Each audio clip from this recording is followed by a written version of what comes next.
Randi Weingarten and the AFT are hurting our kids. They've been hurting our kids for a number of years, but only recently have we started to really pay attention. So you know what? We're going to talk about that. Instead of focusing on winning arguments, we're teaching the basic fundamentals of sales and marketing and how we can use them to win in the world of politics, teaching you how to meet people where they're at on the issues they care about. Welcome to the Brian Nichols Show.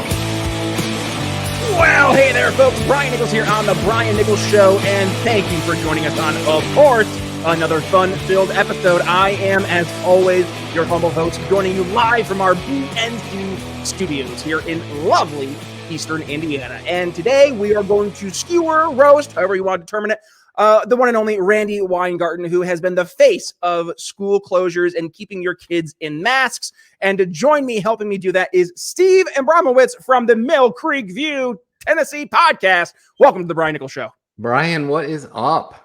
Steve, not much. It's been a busy day now behind the scenes. We're recording here on a Saturday, so I know this is going to be airing probably like on Friday of this coming week. So sorry, folks. But with that being said, being a new dad means I have to be creative. So that means we do 3 episodes in one day, and I just changed my shirts. No, I said that nobody knows, but now they know. Hardest working man in radio. There you go. Well, Steve, welcome to the show. I'm looking forward to skewering the one and only Randi Weingarten. But first, before we do that, do me a favor. Introduce yourself here to the Brian Nichols Show audience. My name is Steve Abramowitz. I'm the host of the Mill Creek View, Tennessee podcast, owner of the Mill Creek View newspaper in Washington State, also the owner of the Mill Creek View Washington podcast with different hosts, Vincent Cavallari and Luis Torres. Been in this game for little bit of a while, about 96 episodes in Tennessee and 20 plus in Washington. So seen a few things, had some amazing guests, and really enjoy spending time with folks like you who also love the podcasting and talking game.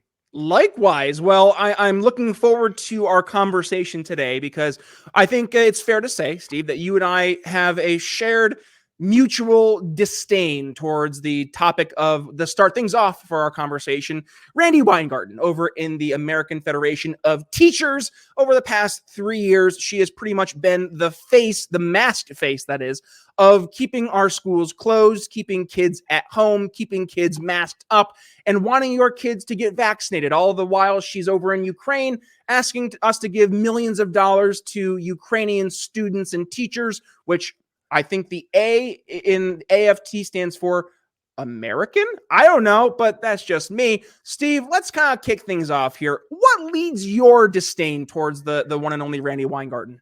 Well, you said a couple of them. When you say the face and the voice, those two things really get my skin crawling because it reminds me of a chalkboard in the school where you take your fingernails and you just read it right down there. Because what was she doing in Ukraine? She was over there promoting remote learning.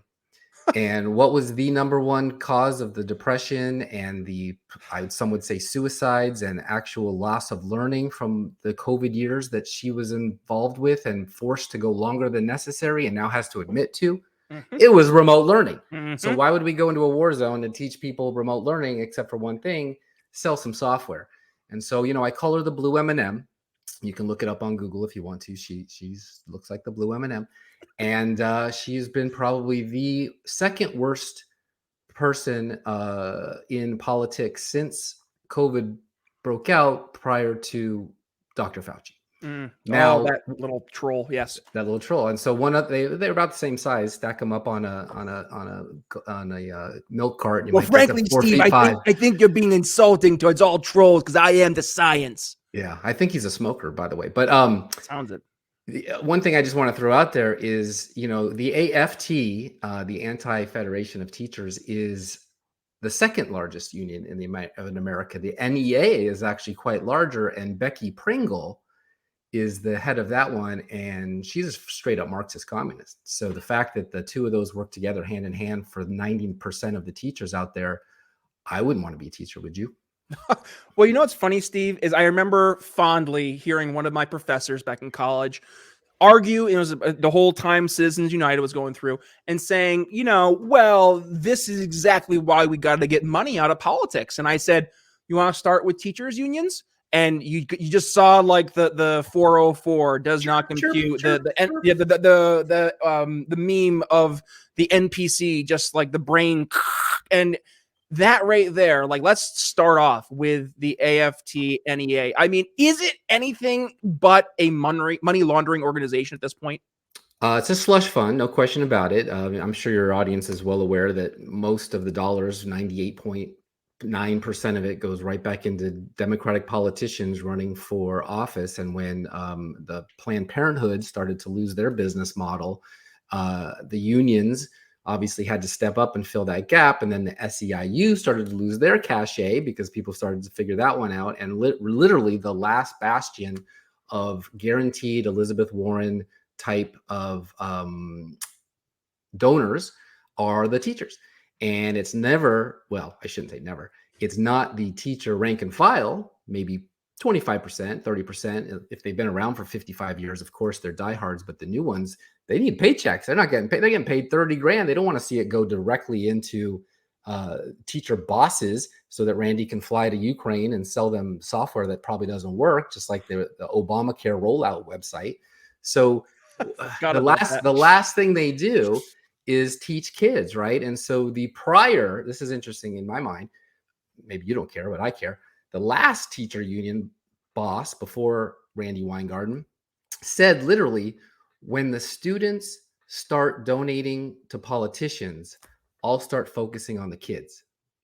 So the whole thing has just been, since day one, a racket. It's disgusting. It's disheartening. And frankly, I'm at a point now where I'm just tired of playing nice. Like, and this is where I earlier this past week, I got a little tough love with some libertarians. Like, we have to stand for something, right? And that means sometimes standing against something or particular organizations or people and definitively saying why. And this is a perfect example, right? So many folks are afraid of, like, oh, well, we don't want to upset teachers. It's like, stop it. Like, we are far beyond having conversations of niceties and trying not to offend. They're literally indoctrinating our children. Now, is this every government public teacher? No, I understand that. However, it is at a point now where we have to start calling a spade a spade. And that means having to have these conversations and call out the nonsense, call out the bullshit when we see it, because if we're not, then we're just going to be sitting on the sidelines watching our kids turn to little Marxist drones. And then when we come to the table 10 years later and be like, why does my kid hate me? It's going to be like, well, maybe because Susan and Gary, you were sitting at home while Susie went off to school and you were like, oh, well, she's going to get taught all the best stuff from the teachers, only to not go into the classroom yourself to see the trans flags on the wall and the Marxist stuff on the wall, and the Tommy is a boy but he's actually a girl books that are now being put in libraries. Like, yeah, that is what happens when you don't take a part in your kids, not just education, but overall growth as a human being. They're gonna grow up to be really impressionable, and who are they looking for that impression? It's going to be the teachers, the educators. Who are they teaching? Are they educating? Or is it really indoctrination? And this kind of goes towards one of the things you actually had a guest in your show, Riley Gaines, right? The NCAA swimmer who she was usurped by a man who identifies as a woman. Well, she tied that man for fifth in the third night. But yes, the real tragedy there is the NCAA let the locker rooms be unisex without telling any of the kids or parents. And so they had to look at something they didn't volunteer to see, because he's not a real transitioner. He only took the hormones for 1 year because that was the rule in order to compete. Now that he's done with college, he's right back to being just a jerk. It's frustrating because we've been told we're not supposed to have these conversations. So I'm glad you're having these conversations. Talk to me about Riley when she was on your show. What were some of the main things that she brought up based on her personal experience? Riley's an amazing woman. She's a Tennessee native. She graduated. She had 5 SEC championships, 12 All-Americans, one of the fastest women swimmers in the world, and just had to suffer at the time when she was, kicking ass and taking names, gets to the college level, her senior year, 8 hours a day in the pool, no social life, no boyfriends, no movies, just this is their life. You start out at 6 hours in high school and then 8 hours a day in college, sacrifice everything for this because you love it. Her dad was a football player. Her mom, I think, was volleyball. So anyway, she loved it. gets to her senior year and she starts hearing this name. Who's this Pennsylvania University swimmer? You know, that's not really known as a swimming college. And who's this Leah Thomas? I didn't compete against that person as a kid, whatever. Oh, then she discovers it's a man. But the whole time she's thinking, doesn't matter, never going to happen. The NCAA, my coaches, my parents, my friends, my mentors, everyone's going to have our backs, and they'll never let men swim against women. It's impossible. They just won't do that.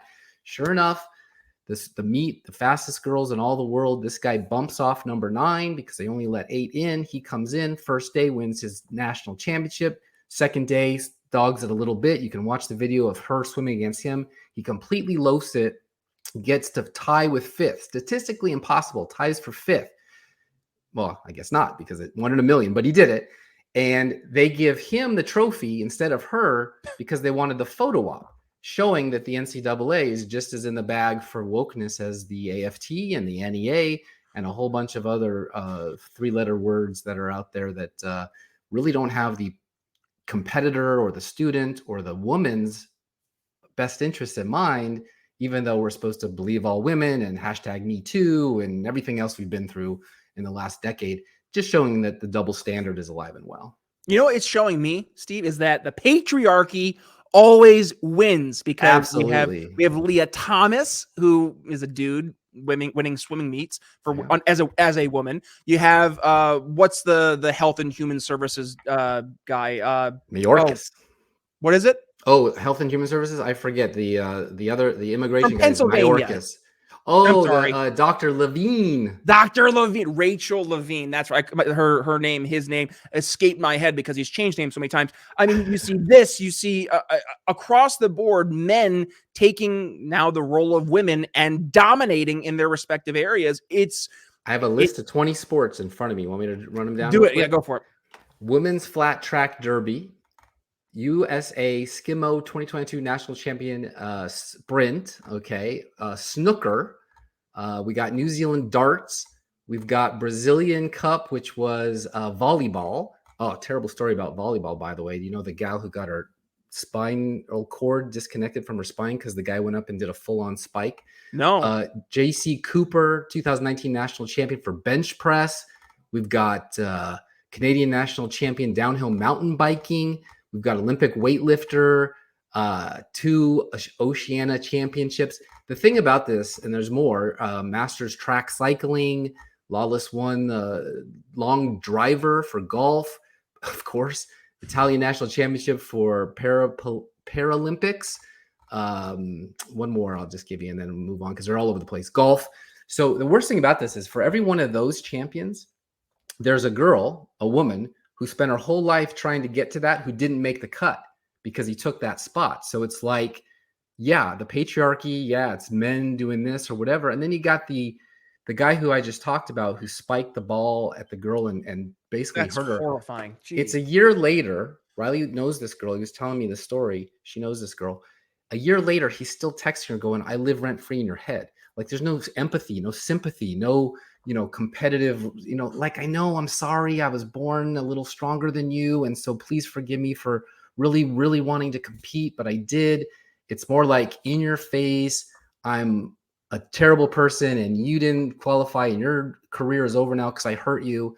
And that's the boxer. You and I were talking offline about the boxer who broke the skull of the girl. Yes. I mean, this is not a good thing. This is not the right thing we should be doing. We're not gladiators. And we've just completely blown reality out of the water. And like, that's the part that it's scary to me to see how many people have just been able to go along to get along because they're afraid of hurting people's feelings. They're afraid of ruffling feathers, and they're afraid of going against the current thing, right? And they're afraid of getting fired. Yeah, Brian. I've got friends who work for Fortune 500 companies that have to spend an hour a day of DEI training. Good. For those that don't know, it's diversity, equity, inclusion, which I call diversity, inclusion, and equity because it's DI. And the point of that is that these guys, I keep saying to them, gosh, you've been saying this for months. Haven't they run out of things to say by now? Haven't they told you you're a racist and a xenophobe and a homophobe and an Islamophobe enough times that you like kind of got the point? It's like they keep coming. Every hour is a new one and it's a daily thing. And you have to do it. If you start blowing them off, if you say, oh, you're lame. I'm not going to do this. I'm going to take a stand. You get fired. And some of these people have tons of stock options. They've got families. They've got grandkids. They've got kids in college. They've got whatever they've got. And they can't really afford to take a stand and say, all right, I'll just put up with this hour of my day and just be. But over time, this psychological stuff, it's no different than indoctrinating a 5-year-old with the library books that are in eyesight and they have to talk about, homosexuality and transgenderism or whatever the case may be, C-spot run, C-spot on the dress. It all comes down to, it's going to sink in at some point, especially in the culture that we're in, where it's 360 degrees, 365 days a year between Disney and Netflix and clickbait on your laptop that was given to you by your school anyway, and the library and the teacher. And oh my gosh, I would be so hard to be a kid these days. You just have a brand new kid, so you're going to have to deal with this worse than mine, who's in college, who we're just trying to get him out of there without becoming home a little Marxist prick. Yep. Well, and my sister, she just graduated college here this past week. Yeah, past weekend. Wow, time flies. And just she would call me and she'd be like, Brian, you'll never believe what my sociology professor said today. And it would usually just be this diatribe of Marxist just bullshit. And it kind of caught me off guard because my sister's 9 years younger than I.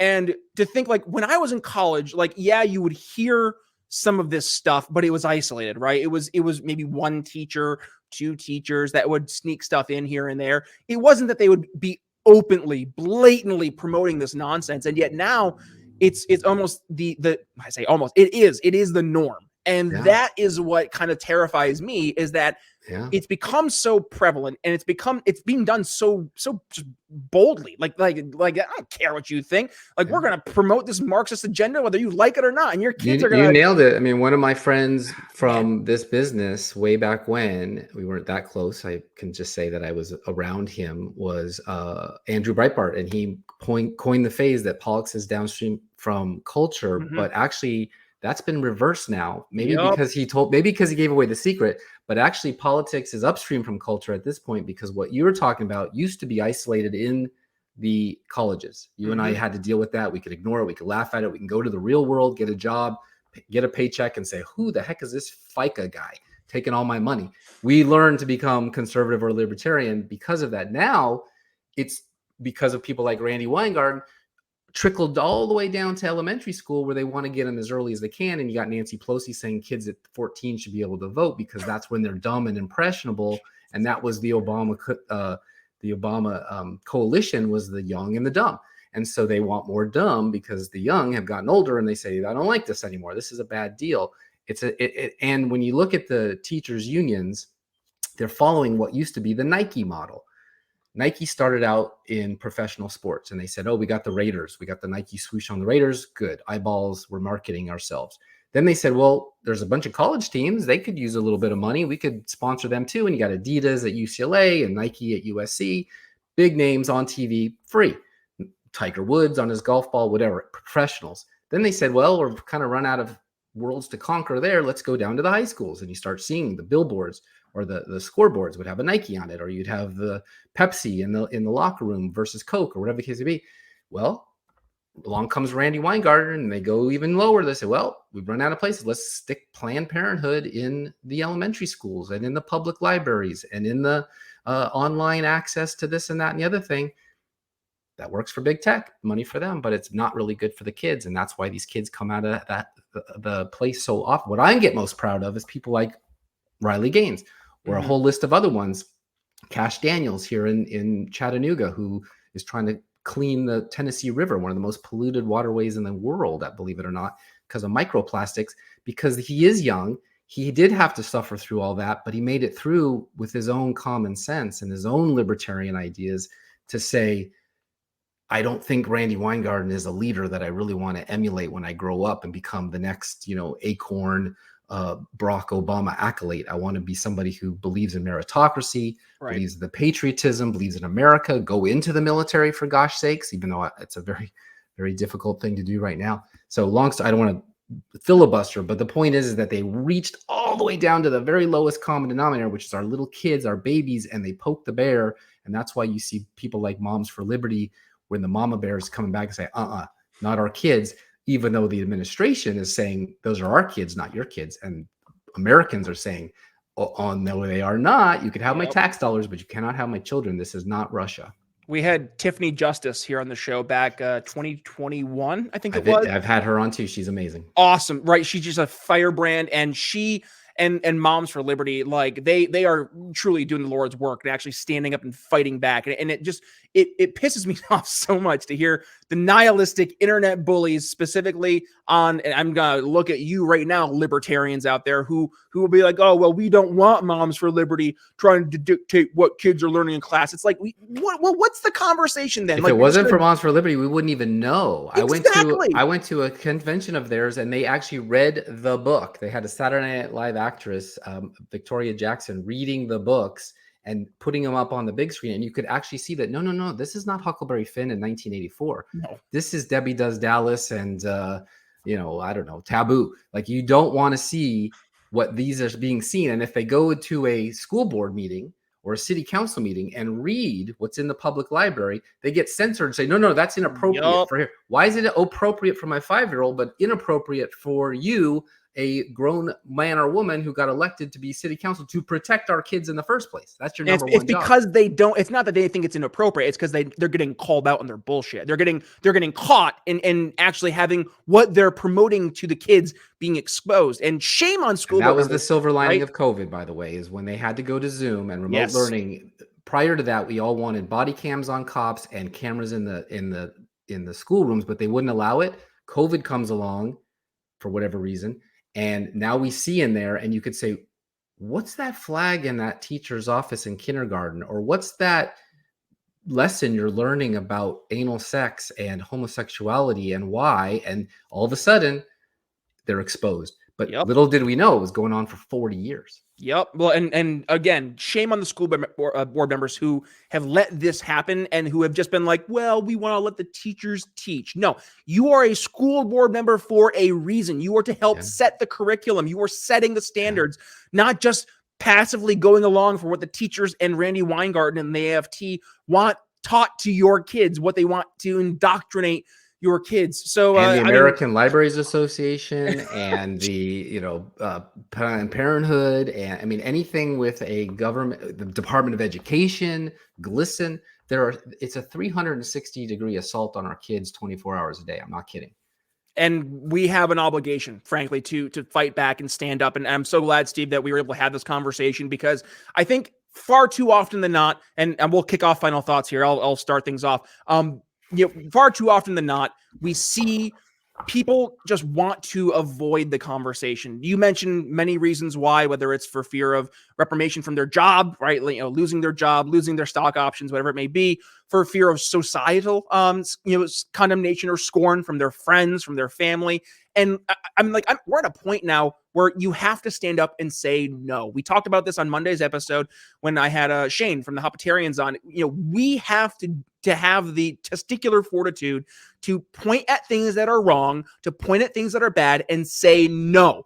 Like we are libertarians, and I say, we, the greater, libertarian movement, we are libertarians because we believe in the ideas of not hurting people and not taking their stuff. This is by definition hurting someone. It is hurting your kids. It is hurting their future prospects. It's hurting our country. It's hurting the generation of children right now who are going to be the leaders of tomorrow. We have an obligation to stand up and not just say this is wrong, but to actually do something about it, to fight back and to not let the AFT, not let Randi Weingarten and the Marxists that are out there control and determine what your kids are going to believe, what your kids are going to turn out to be when they grow up. So I encourage you, parents, as you're listening to today's episode, stop sitting in the sidelines, get involved, care about your kid's future, care about what your kid is learning today, and become an involved parent. That's my final thoughts. Steve, what do you have for us on your end? Yeah, number one, Randi Weingarten can't have kids. She doesn't like kids. She's married to a woman. She really needs a bunch of teachers to say it is my right to not contribute to my dues, because that is the law. They don't have to. They don't even know that usually. And if we could defund that, and a lot of the other groups that are just like that, close the Department of Education, would be a miracle. I've been demanding that since Carter put it in place. I'm that old. I would be a big fan of seeing that. And the one thing that I think libertarians, Republicans, and maybe even some Democrats can agree on, and we can see that with Robert F. Kennedy Jr., Yep. is that Biden said he was a uniter, not a divider. Well, he has united a lot of us against him. And that's my final thought. Steve Abramowitz, where can folks go ahead, find you on social media? They want to continue the conversation, and where can they find your show?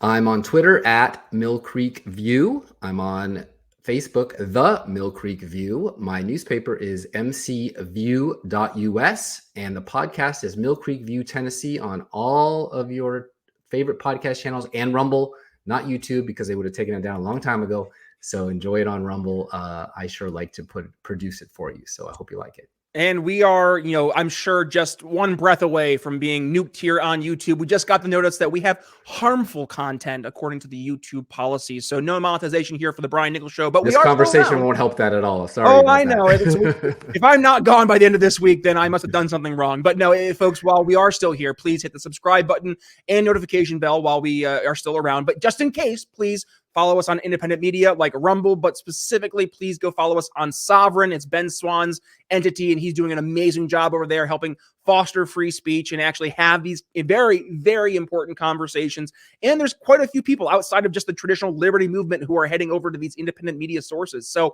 you want to go and have these conversations where the average person is, well, please go ahead, support us there. And also you can follow me on social media at @BNicholsLiberty. Twitter and Facebook are where I'm most active, specifically over on Twitter if you want to reach out to yours truly personally. And by the way, for all these show notes, plus all the social media links, they can be found in show notes. So that being said, folks, thank you for joining us on an amazing week of episodes. And of course, thank you for joining us for today's episode. That being said, Brian Nichols signing off here on the Brian Nichols Show for Steve Abramowitz. We'll see you later. Thanks for listening to the Brian Nichols Show. Find more episodes at briannicholsshow.com.